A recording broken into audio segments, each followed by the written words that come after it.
Cuánto ruido, cuánto estrés. No me escucho ni el pensamiento. Cuando yo me siento así, hago un alto. ¿Cómo que un alto? ¿De qué estás hablando? ¿De qué más? De un alto en el camino. Bienvenidos a un programa. Un alto en el camino. Conversaciones para crecer en la fe. Un podcast de misioneros digitales católicos, en el cual J.R. Arévalo y Anabela Oroz presentan entrevistas con cristianos que viven su fe y con su servicio transforman vidas y dan testimonio del Evangelio.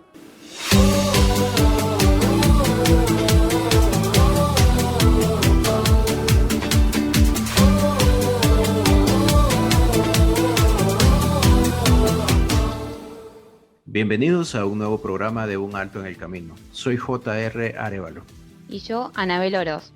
Hoy tenemos la grata compañía del padre John Herbert Rojas, quien es colombiano, sacerdote catrense, capellán de la Armada Nacional, pero que además es un atleta de alto rendimiento, dedicándose a participar en maratones y triatlones. Un alto en el camino. Diálogos para crecer en la fe.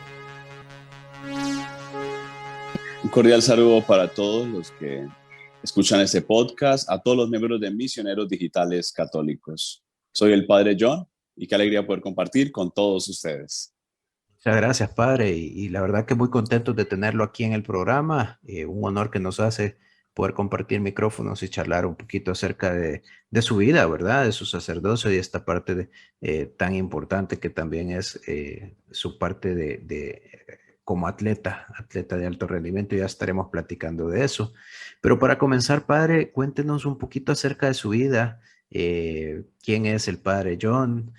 ¿Cómo llega a la fe? ¿Cómo llega a los pies del Señor? ¿Y cómo descubre usted su vocación sacerdotal? Bueno, parte de un caminar al lado de mi mamá principalmente, en la misa dominical, descubrir en la iglesia y en la Eucaristía una fortaleza en medio de las dificultades, y dificultades por el hecho de nacer en medio de una familia disfuncional, venir de un padre separado, de una madre viuda. Cada uno ya tenía sus hijos, viven unos 9 años, nazco yo, y pues mi padre se separa de mi madre, y eso genera entre ellos pues una disputa. Aparte pues estoy en medio de ello. De una u otra manera eso fue un tema bastante incómodo en mi infancia, en mi niñez, pero bueno, por gracia de Dios, el Señor siempre ha estado ahí, y para mí ver la iglesia, ver la Eucaristía, la vida litúrgica, me enamoró, me acercó. Hacia los 9 años quise ser monaguillo. Mi mamá pues me decía siempre: a la Eucaristía hay que ir a darle gracias a Dios por el pan, hay que irle gracias a Dios por el vestido, por el trabajo, hay que irle gracias a Dios porque tenemos lo necesario para vivir. Y siempre fue la intención de mostrarme que a Dios se le debía dar gracias por todo lo que nos daba. Y para mí siempre fue de gran gozo ver esa realidad de la fe, acercarme a ella, y quise ser monaguillo, quise acercarme al altar, de servir en el altar, y más cuando encontraba en el Evangelio el estar ahí, eh, algo que me llenaba, que me daba vida, que me llenaba de gozo, que me daba paz, que ya al punto después mi mamá dijo: ¿usted no quiere salir de la iglesia? Yo le dije: pues es que me encanta estar allá. Y cuando me ordené sacerdote le dije: mire, y de la iglesia no me sacó, ¿no? Porque ya yo Excelente. quería ir todos los días, yo ya quería ir a colitar, yo ya quería estar allá. Y de pronto ella no creía que yo iba para allá. Excelente, Padre. Qué linda reseña, qué bonita. Qué bonito esto que nos cuenta acerca de su infancia y su enamoramiento a temprana edad de la Eucaristía y de la iglesia, de la misa, ¿verdad? En general, creo que eso quizás tal vez no es tan común en los chicos, padre. Sí, quizás no es tan común, pero ahí es donde vemos que creo que en la mayoría de nosotros los bautizados, el acercarnos a la vida de la iglesia, cuando descubrimos esa gracia y ese poder, ese encuentro con Jesucristo es personal, y la historia de Dios en cada uno de nosotros es particular. y para mí fue un refugio muy grande. Eh, por varios años fue ser monaguillo y el deseo de ingresar ya después a una formación sacerdotal, pero parte de ese sentir a Dios en mi vida en medio de la oscuridad, en medio de la tiniebla, en medio de la tempestad, en medio de tantos problemas, ¿no? Porque, por ejemplo, un problema fuera que mi mamá demandara a mi papá para que pronto, pues, viera de mí y entonces, pues, diera la mensualidad para mi sostenimiento. Eso fue un tema de lágrimas, inclusive ya analizándolo siendo sacerdote, de una ansiedad o de pronto de una depresión en mí, porque para mí fue frustrante ver esa disputa y ver ese resentimiento, ese dolor de que mi papá hablaba mal de mi mamá, que mi mamá hablaba mal de mi papá. Entonces fue bastante difícil, pero bueno, gracias a Dios, gracias al Evangelio, a ese Evangelio que libera, que sana y que salva, que me ha dado siempre vida y que me ha mostrado el camino a seguir. Y padre, quería consultarle, ¿usted tiene algún momento en el que dice que sintió esa presencia o ese llamado y que dice, bueno, por esto, al margen no de lo que está contando que fue un caminito, pero digo, cuando ya usted es más grande, más adolescente y tiene que tomar esa decisión, ¿usted ve, tiene ese momento registrado como que esto fue lo que llegó, esa respuesta que tal vez es producto de todo el camino que había recorrido? Bueno, todo parte de una Eucaristía que yo viví con los frailes y sentí una gracia en el altar.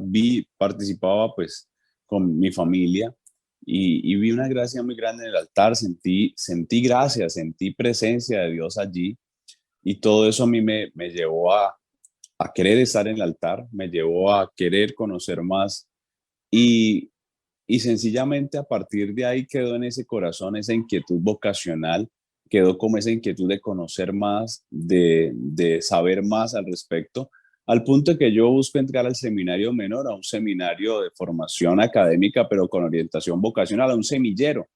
Y efectivamente, pues ahí ya voy madurando. Cuando hablo y digo que quiero entrar a un seminario, es que doy la sorpresa pues a mi familia y a los que me rodeaban, porque pues no creían que yo, a pesar de ser monaguillo, pues fuera a dar ese paso, ¿no?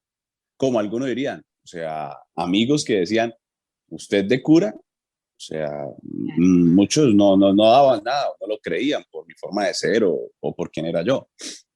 Qué lindo y que esto es lo que nos pasa a veces cuando vamos caminando y recorriendo un poquito con cada testimonio, em, es ir, ¿no? A ese momento inicial, ¿no? Ya sea en un sacerdote o tal vez en esa persona que es un laico y que vive la fe y tiene esa semillita que inicia por algo. Padre, y como decíamos al inicio, usted tiene también una parte deportiva, se dedica al deporte. em, Sabemos que es importante para usted esta otra cara, se podría decir, del padre John. ¿Y de dónde nace el deporte? El deporte nace de un atractivo desde niño, un deseo por montar bicicleta, un deseo por estar en los juegos de barrio, un deseo por jugar fútbol. Estuve en escuela de fútbol, estuve también en competencias nacionales. Eh, Siempre un amante de los diversos deportes. En el colegio aprendí al voleibol, aprendí a jugar el ping pong, ¿no? Aprendí juegos de mesa, algo, digamos, de todo sabía un poco y siempre tuve como esa atracción hacia lo deportivo, viendo en el deporte grandes valores, una formación humana muy grande detrás de cada escenario deportivo, detrás de cada deporte. Y eso a mí me llenó mucho, me daba mucha alegría porque hacía vida social, porque me integraba con las demás personas, porque además pues físicamente tenía un beneficio. Y entonces yo creí que cuando entraba al seminario, la vida de deporte ya se acabó la bicicleta, dije yo, hice competencias de bicicleta también, así regionales, así en el pueblo, como se dice. Mm, y ya en el seminario yo dije, bueno, vendí la bicicleta porque acá en el seminario ya se acabó, ya renuncié al fútbol, renuncié al deporte porque voy para el seminario. Y en el seminario resulta que no, que allá había espacio para el deporte, entonces allá jugaba fútbol, allá se montaba bicicleta también, allá se jugaba voleibol, había gimnasio. Entonces allá no perdí esa oportunidad y seguí practicando mi deporte. Y ya pues, ya cuando yo entro a ser parte en la formación castrense, a querer ser capellán militar, pues en el medio militar el deporte no puede faltar. y entonces en el medio militar fue que más aún potencié el tema de conocer qué es una media maratón, una maratón o qué es el triatlón, entonces nadar y montar bicicleta y correr. Entonces fui empezando a practicar en pequeñas competencias ya al punto de participar en una maratón oficial o en un Ironman 70.3. Que son, bueno, una maratón completa son 42 kilómetros, si no estoy equivocado, padre, que es, se dice fácil, ¿no? Pero a ver, 42 kilómetros corridos es un esfuerzo enorme y no sería del triatlón, 70 kilómetros. Realmente es muy demandante esta actividad en el cuerpo y entonces aquí quizás quisiera preguntarle dos cosas. La primera es, ¿cómo se prepara usted de cara a una competición? Claro, desde el punto de vista físico, pero también desde el punto de vista mental, porque hay un tema ahí de fortitud mental que se necesita para poder enfrentarse a estos retos que son bastante grandes. Y lo otro es tal vez que nos cuente alguna experiencia, bueno, que nos cuente qué maratones ha corrido, qué triatlones ha hecho y que nos cuente tal vez ahí alguna experiencia de qué siente usted en medio digamos, a la mitad de una maratón, en medio de un cuerpo de agua, ahí nadando. ¿Qué es lo que usted siente, pues? Bueno, realmente esa preparación es de años, ¿no? Es una preparación que no es de la noche a la mañana, porque al ser un alto rendimiento implica que el cuerpo ha tenido un trabajo y también un trabajo mental de saber que soy capaz, de que lo puedo hacer. Y un punto fundamental es saber alguien que a uno lo dirija, que lo oriente, porque uno no puede empezar a hacer deporte eh, a lo loco, como se dice, o con imprudencia de no ser dirigido por alguien, porque corre el riesgo de, como digo yo, atentar contra el quinto mandamiento, porque atenta contra la vida, por no atentar contra el cuerpo, por una lesión, por no alimentarse como se debe, por no dormir las horas que se necesita y por ir a atentar contra el cuerpo por un entrenamiento mal habido, mal realizado. Entonces uno se prepara con tiempo, entrenando con un plan de entrenamiento, con un coach, con un entrenador, así como en la vida espiritual no tiene un director espiritual, en este caso debe tener un director deportivo. Y eso es un plan de meses. Inclusive para el año entrante ya uno va pensando qué competencias quiere realizar para irse preparando desde todos los puntos de vista, ¿no? Hay que ir al médico, hacer los exámenes, cómo estoy físicamente, qué alimentación necesito, qué peso tengo, y mirar también mi tiempo, porque como soy sacerdote, cuál si fuera cualquier profesión, qué tiempo tengo y qué disponibilidad tengo para entrenar, porque el entrenamiento es tiempo y dinero, ¿no? Disposición. Entonces, eso requiere varias puntos a cumplir y que no se puede planear algo a la carrera, sino que esto requiere la debida prudencia y la debida seriedad para poder participar y pues también hacerlo de la mejor manera. Por ejemplo, ahorita voy a participar en la maratón de Medellín, Maratón de las Flores, es la maratón en Colombia principal. Son 42 kilómetros, punto 125. Me empecé a preparar en enero, la maratón es en septiembre. Son 5 o 6 días a la semana entrenando. He participado en la maratón de Lima, en Perú, las maratones de aquí de Colombia y las medias maratones. He participado en el Ironman de Cartagena ya 2 veces, un Ironman de 70.3 se nadan 1900 metros en el mar, aguas abiertas, se monta bicicleta 90 kilómetros y seguidamente al bajarse la bicicleta se corren 21 kilómetros. Entonces, esos son 6 horas de actividad, por lo menos, o algo menos, si a uno le va muy bien, y eso requiere pues un trabajo previo. La competencia son 6 horas o 5 horas y algo, o más de las 6 horas, y eso uno requiere entrenar mucho tiempo para llegar a hacer una buena presentación en estas competencias. Detrás del deporte, ¿qué hay? Detrás del deporte hay vida, unos valores que se trabajan, un esfuerzo físico, pero también mental, pero también ser luz y ser testimonio allí en esa vida cotidiana, en esa vida del día a día. En la realidad del deporte hay personas de toda clase. Ese es un areópago muy particular, porque es donde encuentra uno ateos, creyentes, no creyentes, gente de las diversas religiones o gente que sencillamente no acepta la religión, la rechaza o que están distanciados.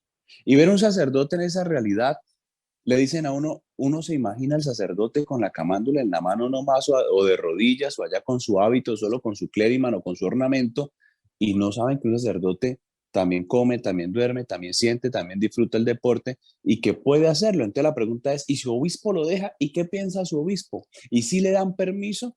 Claro, esto puede pasar como se requiere tanto tiempo para el deporte o para entrenar que uno descuide los menesteres sacerdotales o las responsabilidades de parroquia. Esto es un tema de disciplina, como yo les digo, porque así mientras se ve la novela o la serie de televisión o mientras de pronto se duerme un poquito más, pues sencillamente uno ese tiempo lo dedica es a entrenar, lo dedica a prepararse para su competencia. Y padre, ¿cómo usted habla bastante y menciona bastante el tema de los valores en el deporte?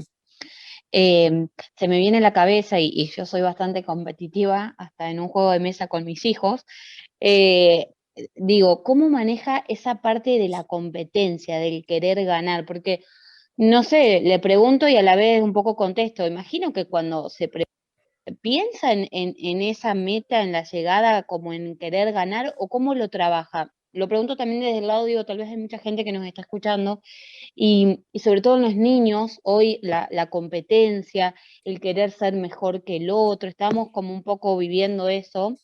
Digo, a través de usted me gustaría como poder dejar un mensaje, digo, cómo maneja, porque bueno, son varias situaciones y no es la primera vez que se está preparando, o sea, tiene, como usted bien decía, un camino y una formación de prepararse para, tanto en lo físico como en la parte mental también.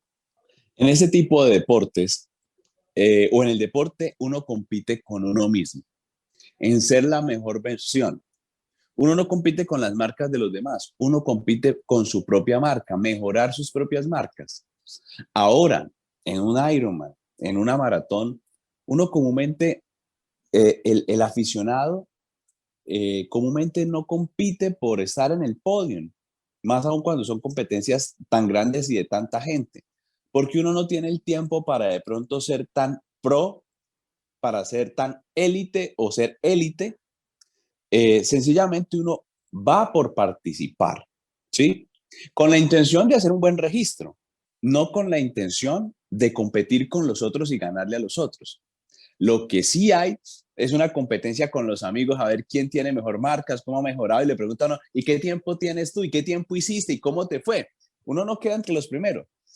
Solo por el hecho de competir en una maratón, en una media maratón, en un triatlón, tú recibes tu medalla porque se premia el esfuerzo y el sacrificio para la competencia y terminarla, porque se sabe que para esas competencias se requiere tiempo, dinero, preparación y toda una logística que se le reconoce al atleta con una medalla. O sea, atleta que va y participa, todos recibimos una medalla. Entonces todos tenemos un medallero grande y la gente como no sabe dice, uy, ¿cuántas veces ha ganado? Y de qué quedó, porque uno le ven las medallas, cree que todo eso ha sido por haber quedado de primero.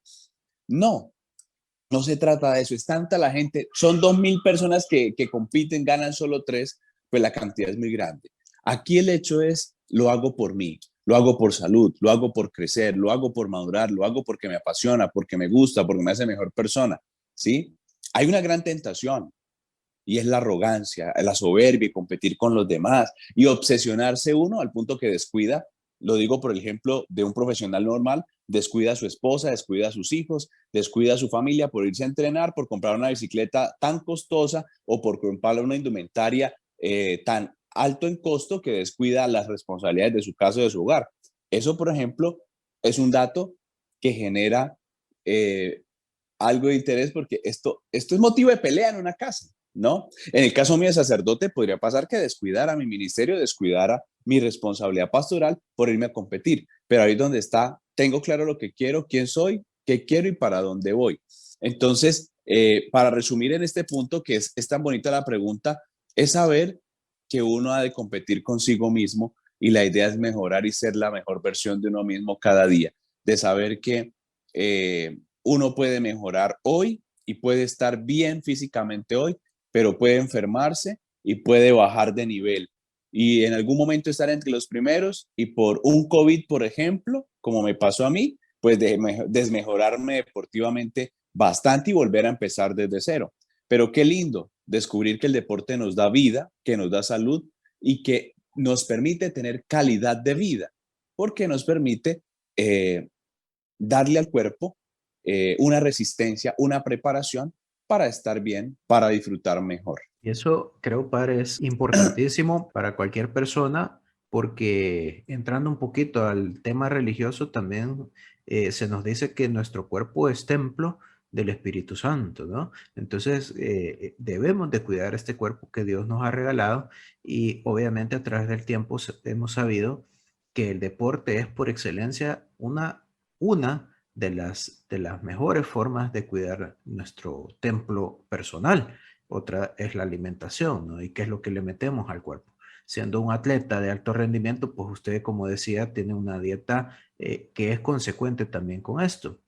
Y bueno, entrando exacto a esta parte ya de su sacerdocio, su ministerio sacerdotal, yo quiero preguntarle cómo combina usted estas dos actividades. Ya nos decía, bueno, entrena en los espacios que puede, pero más que todo, eh, los frutos de estas dos actividades suyas, los frutos espirituales de su labor sacerdotal y los frutos también espirituales del deporte. ¿Cómo informa el deporte el ministerio sacerdotal del Padre John y cómo es que el sacerdocio del Padre John informa a su actividad deportiva?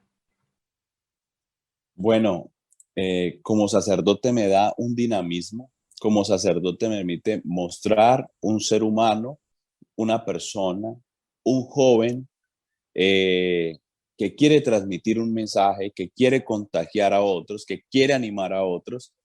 Sacerdotalmente me llena y me edifica. eh, y hay algo muy bonito, contar con el apoyo de mi anterior obispo, contar con el apoyo de mi obispo actual, de saber que es estar en medio de una realidad como lámpara, como luz. Y allí, en ese lugar de la competencia, un atleta decirme: Padre, deme la bendición. Padre, bendígame la bicicleta. Padre, todo no es deporte, ¿me puede confesar? Padre, tengo un problema. Podemos hablar ahorita después de la competencia o mañana que nos veamos. Regáleme su número, padre, que me gustaría hablar con usted. Padre, usted que es triatleta, yo quiero que usted sea el que bautice a mi hijo, ¿no? Padre, usted que es triatleta, yo quiero que usted sea el que me case. Entonces, aquí estar en una realidad donde muchos me han dicho: padre, yo no tenía un sacerdote amigo.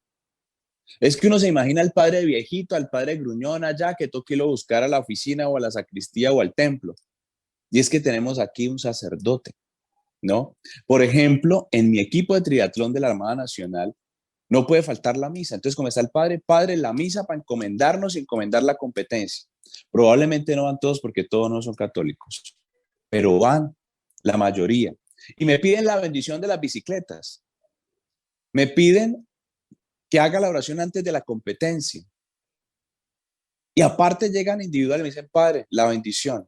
Tengo miedo, tengo susto. He entrenado, pero me da miedo el agua. Tengo miedo porque la bicicleta, tengo rato de no entrenar bien y la última vez me pinché y me da miedo caerme. Un día me encontré una teniente en el área de las bicicletas antes de una competencia y estaba casi llorando, estaba asustada. Me acerqué, le di un abrazo, le impuse las manos y le di unas palabras. Esa mujer terminó su competencia y al terminar me daba las gracias. Es la obra de Dios en esa realidad, pero yo decía: es un areópago. Allí ejerce un ministerio. Yo estoy en una realidad militar, a mí me queda mucho más fácil esa realidad del deporte. En Colombia conmigo son 3 triatletas sacerdotes, uno del Opus Dei, el otro de una diócesis territorial. Ellos son mucho más pro que yo, son mayores y han sido élite. Yo soy más ¿cómo se le dice? Por gusto, más por, eso tiene un nombre, se me olvida ahora mismo. Pero ahí es donde está la realidad, cómo ese sacerdocio allí tiene sus frutos. Allí se siembra y allí también el mismo Señor recoge. Entonces, ahí es donde el Señor nos ha puesto también y nos pide ser sal, ser luz y no quedarnos de pronto frenados a decir, no, padre, ¿usted por qué se pone ese uniforme que le queda tan pegado? O padre, usted que se la pasa montando bicicleta, eso es perder el tiempo, usted debería estar allá confesando. Ahí donde estoy viviendo y compitiendo, estoy evangelizando. Ahí cuando estoy corriendo, estoy siendo evangelio vivo también para los demás. Una competencia también se convierte en una catequesis para otros de lo que significa vivir y vivir conforme al Señor, viviendo honesta y responsablemente. En la página web de Misioneros Digitales Católicos podrás encontrar las reflexiones del Evangelio del Padre Luis y todos nuestros recursos para crecer en la fe. Suscríbete a nuestro canal de YouTube, en donde encontrarás nuestros podcasts, las reflexiones del Evangelio y misas del Padre Luis, MDC Kids y muchos recursos para crecer en la fe. Porque hasta el cielo no paramos, con Jesús y con María, y San José nuestro guía. Puedes escuchar todos nuestros programas de Un Alto en el Camino en Spotify, YouTube, Apple Podcast, Google Podcast, Anchor FM y Radio Public. Búscanos como Un Alto en el Camino. Puedes seguirnos en nuestras redes sociales como Misioneros Digitales Católicos, como Un Alto en el Camino, una historia de fe, y en Instagram como JR Arévalo. Además, puedes buscar el libro del testimonio que inspiró todo en amazon.com, como Un Alto en el Camino, una historia de fe, escrito por JR Arévalo.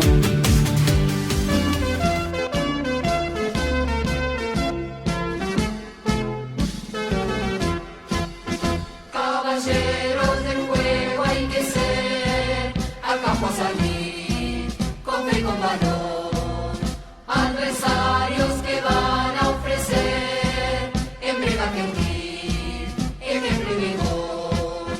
La confianza y la inspiración del amor a una institución ha de darnos aliento y hacer que el esfuerzo corone de gloria un campeón. Luchar en busca varonil, luchar con ansia. Un Alto en el Camino. Diálogos para crecer en la fe. Seguimos conversando con el padre John Herbert Rojas y nos quedamos ahí con esta última parte que hablábamos, padre. Realmente es loable, es bonito escucharlo hablar a usted porque se nota que está enamorado de Dios y que está enamorado del deporte y que usted le sirve a Dios en las dos canchas, en la cancha del altar y en la carretera, en el agua, en la bici. Y realmente es una bocanada de aire fresco oírlo hablar a usted con esa pasión, pero también que nos cuente de esos frutos maravillosos, porque al final el Evangelio es eso, ¿no? Llegar a cada persona en lo individual. Y ahorita que usted nos decía de, por ejemplo, de esta teniente, ese abrazo, esas palabras, estos soldados que están ahí hombro a hombro con usted y que llegan y le dicen, Padre, la bendición.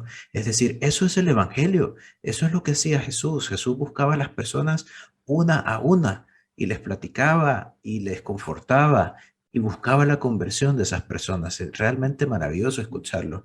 Y como usted dice, bueno, las cosas han caído, creo que se han alineado para usted en el contexto que, como usted dice, en las Fuerzas Armadas también se le da la oportunidad de ejercitarse, probablemente más que si estuviera de párroco por ahí, por alguna iglesia pequeña en un cerro, ¿no?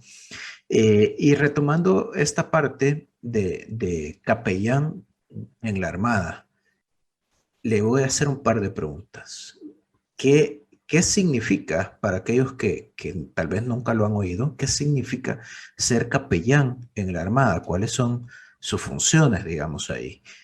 ¿Por qué es importante el acompañamiento de un sacerdote en el ejército? Sería la segunda pregunta, porque, a ver, a todos nos dicen en catecismo que Dios es amor, ¿verdad? Entonces la pregunta puede ser, ¿qué hace un sacerdote en el ejército que por su misma función ejerce, está para ejercer violencia o por lo menos está para amenazar con ejercer la violencia, ya sea en la defensa de la soberanía de los pueblos, que es el rol fundamental de los ejércitos, ¿no? Pareciera que esa dicotomía es insuperable. Dios en el ejército, ¿qué tiene que ver Dios ahí? Entonces, si nos cuenta tal vez esa parte, creo que espero no bombardearlo con muchas preguntas de una vez. Espero tener retentiva para las preguntas y si se me olvida responder alguna, le agradezco me recuerde. Bueno, el ser capellán es el que asiste espiritualmente, ¿no? El que evangeliza, en este caso, un contexto propio. Está el capellán de un colegio, el capellán de unas religiosas. En este caso, el capellán castrense es sinónimo de militar, es el que asiste espiritualmente a los militares. Aquí en el Obispado Castrense de Colombia, el anterior obispo, que era Monseñor Fabio Suescún, quien me ordenó sacerdote, él a nosotros nos dio el título de párrocos, nos nombró párrocos. El párroco vive en medio de su grey, de su pueblo, de su porción que se le ha sido entregada, de su parroquia. Y efectivamente, pues en una unidad militar podemos tener 2.000 personas entre militares y familias, donde hay barrios fiscales. Efectivamente es una parroquia, es un territorio donde tenemos unos bautizados que atender y donde podemos llevar a cabo un plan pastoral, donde podemos llevar a cabo una labor evangelizadora de comunidades de primera base, una vida sacramental, donde la Eucaristía no puede faltar, la vida litúrgica. Entonces, si no lo hacemos los capellanes militares, ¿quién lo haría? Tener ese carisma y esa especialidad es que los militares tengan sus pastores que los orienten. Los militares sin sus pastores son ovejas que se pueden perder. Y efectivamente, usted lo decía, como son los que ejercen el uso de las armas, pues sencillamente, pues pueden perderse en actuar de la forma negativa, atentar contra los derechos humanos, contra el derecho internacional humanitario, donde de pronto se olviden de los valores y de pronto pues se vayan por el camino equivocado. Estar ahí es estar llevando el evangelio que les ilumine su labor castrense, su labor militar. El militar en principio está para buscar el orden constitucional. No está para ejercer violencia, está para responder a los violentos y controlar los que hacen el mal en las naciones, para defender al pueblo, para cuidar el país y su soberanía, ¿no? Entonces, en principio, el militar no está para hacer daño, el militar no está para destruir, el militar no está para matar, está para defender. Y efectivamente, debe hacer uso de las armas porque los enemigos utilizan las armas. Entonces, al utilizar los enemigos las armas, el soldado legalmente se le dan las armas para que defienda a su pueblo y a su patria. Efectivamente, con las armas se busca no matar, sino controlar. En algunas circunstancias se llega a matar por la misma consecuencia de la acción bélica, del ataque, de la situación compleja que se vivió. Moralmente hay algo que se llama la legítima defensa. Entonces, el soldado, el militar, hace uso de la legítima defensa y es su responsabilidad y su obligación constitucional el orden, la seguridad, el bien de su pueblo. Y si no lo hace, por omisión es castigado. Entonces, sencillamente no está en contra de los valores del evangelio. Él está cumpliendo unas responsabilidades asumidas y mientras esté dentro de lo honesto y lo responsable, mientras esté dentro de lo ético, mientras que esté dentro de lo moral, es un ejercicio digno también de un hijo o de una hija de Dios. Y allí nosotros, el Señor nos envía a todos los pueblos de la tierra, pues en este caso, este es un pueblo especial. El militar, el policía, el aviador, el marino. Allí Dios también le pide a la iglesia que lleve su evangelio y que pueda hacer ese acompañamiento de aquellos que defienden nuestras naciones. Muy bonito, padre. Y quizás escuchándolo, lo resumo así. Necesitamos hombres buenos en el ejército, hombres con valores, hombres que sepan estar comprometidos con una misión, ¿no? Y entonces su labor es acompañar a estos buenos hombres para que, a pesar de lo que a veces tienen que hacer, que puede parecer, contra lo normal, ¿verdad? Esto de defenderse y por la misma acción bélica, que se pierdan vidas, etcétera. Entonces, esos hombres buenos van a necesitar a alguien que los escuche, a alguien que los acompañe, a alguien que esté ahí de la mano con ellos, diciéndoles, estás cumpliendo bien tu deber. Y creo que esa es parte también, ¿no?, del amor de Dios. Y también del que se equivoca y el que se va por el mal camino, de pronto el que en el silencio de allá detrás está haciendo el mal, pues recordarle en una formación militar, en una Eucaristía, en una prédica, el Evangelio mismo va haciendo su obra y le va insistiendo de que el mal no es la opción, que la corrupción es el camino, que untarse con el narcotráfico no es una opción porque destruye su vida y la mancha. Entonces, es interesante porque terminamos nosotros en medio de esa realidad ayudándoles a que se mantengan en el camino del bien. Y aquellos que de pronto se desvían del camino, tienen los pastores que los ayuden a rescatarlos del camino del mal, de las decisiones que son contrarias a la moral, a la ética.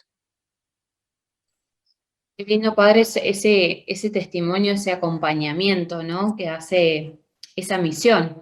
Recién cuando contaba la parte del deporte también, es como que el padre John tiene como varias misiones, lo puedo ver así, ¿no? Una parte en esto, en su trabajo, en estar con los militares, y por el otro lado, la parte deportista, que no deja de ser sacerdote.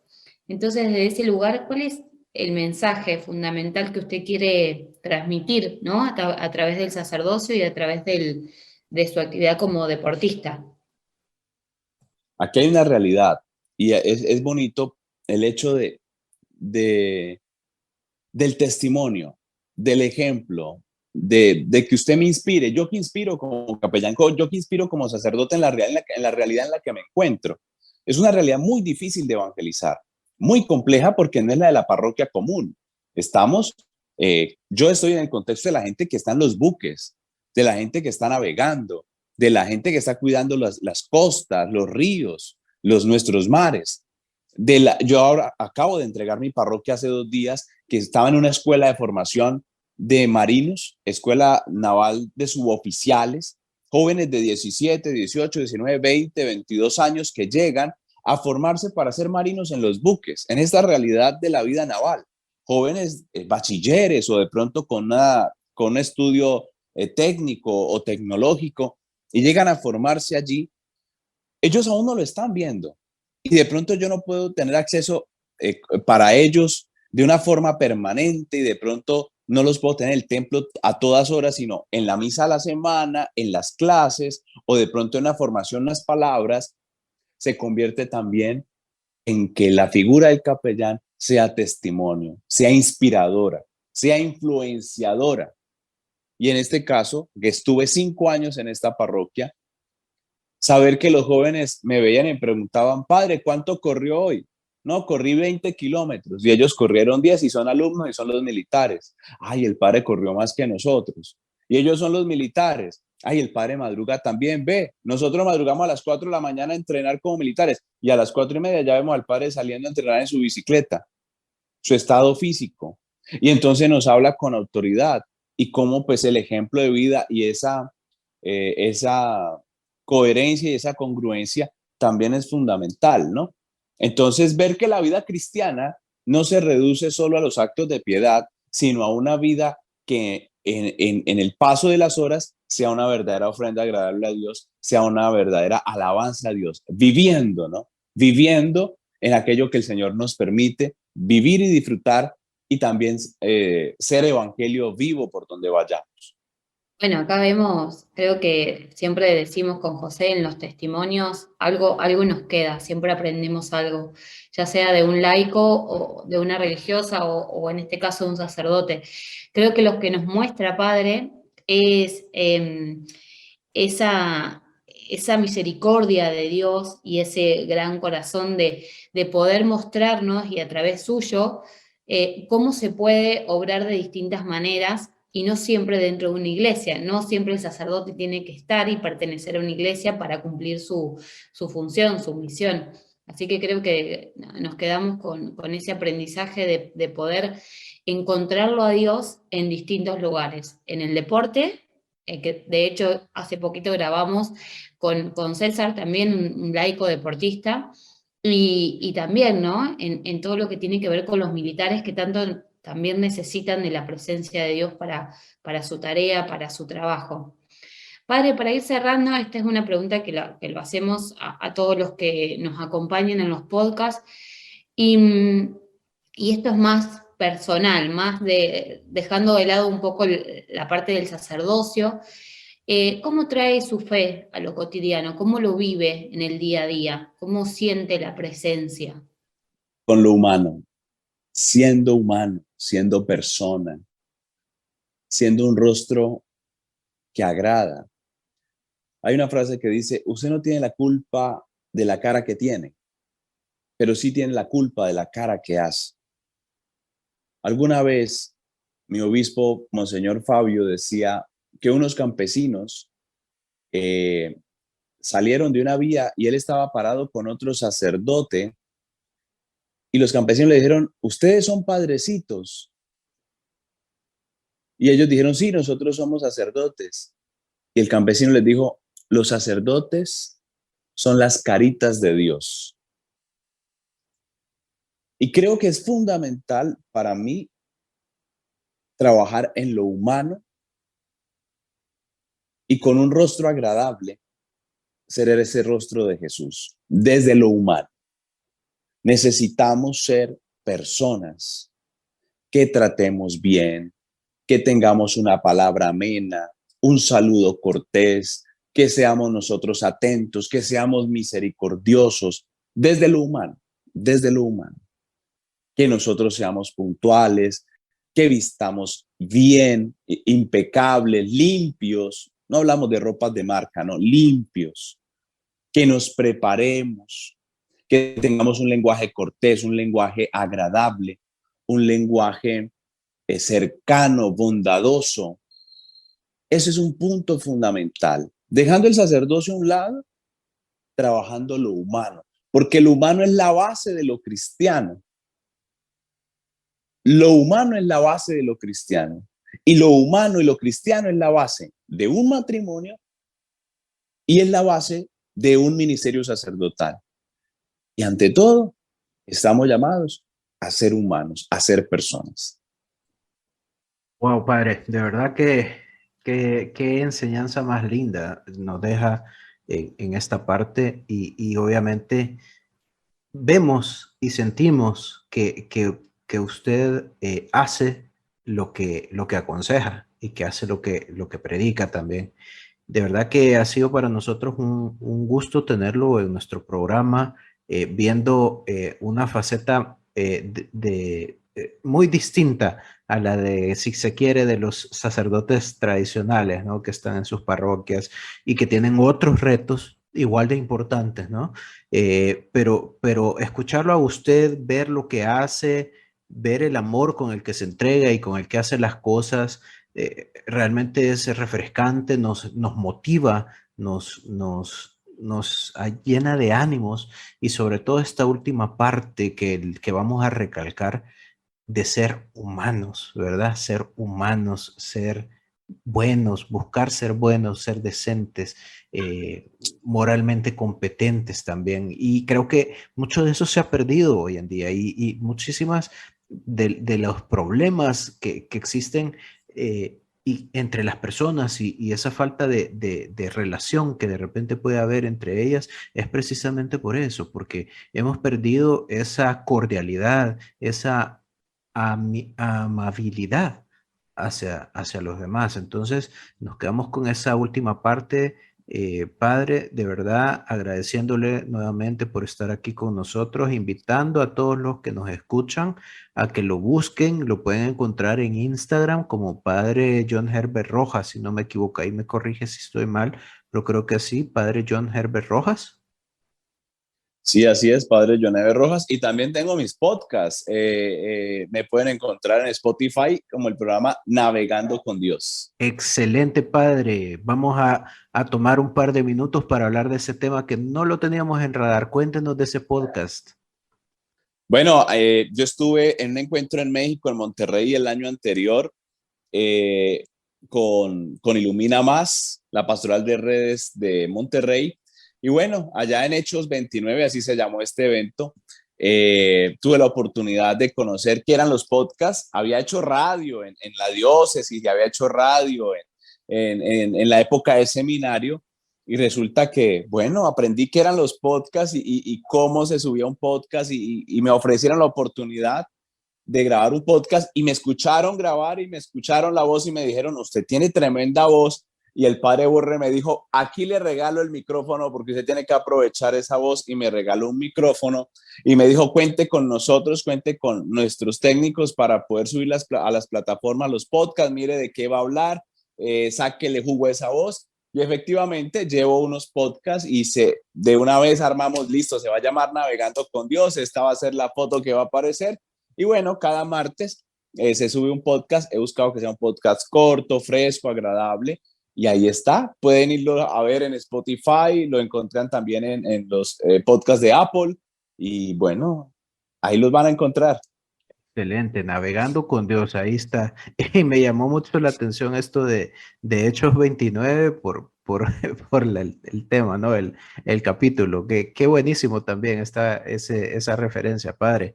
Ahí está, para todos los que nos escuchan, también directo a escuchar al Padre en el podcast Navegando con Dios. Con Dios, Navegando con Dios. Ahí estamos, Padre. Bueno, no nos queda más que despedirnos, agradeciéndole nuevamente por estar con nosotros. Un mensaje final con el que nos quisiera dejar, Padre. Bueno, un mensaje final, sentir a ese Cristo resucitado en ese contexto pascual y de sentirlo toda la vida. Un Jesucristo que está vivo y que está presente en medio de nosotros, de saber que nos envía a hacer luz, a hacer sal.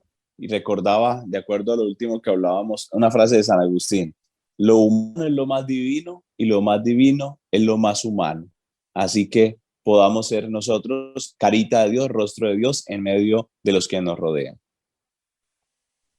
Gracias, Padre, por su compañía, por su testimonio, y ahí nos vamos con tarea, ser el rostro de Dios en nuestro contexto, en nuestro diario. Muchas gracias, Gracias, Padre. Ana. Y gracias, José, también a ustedes por la invitación. Honrado por Misioneros Digitales que me hayan invitado a este podcast. Con todo gusto, Padre. Y bueno, nos despedimos de todos los que nos sintonizan. Nos volveremos a encontrar en un nuevo programa y mientras tanto nos abrazamos en el Señor. Gracias por hacer un alto en el camino. Ahora podés continuar en tu caminar. Nos encontramos en el próximo programa con otra historia de fe.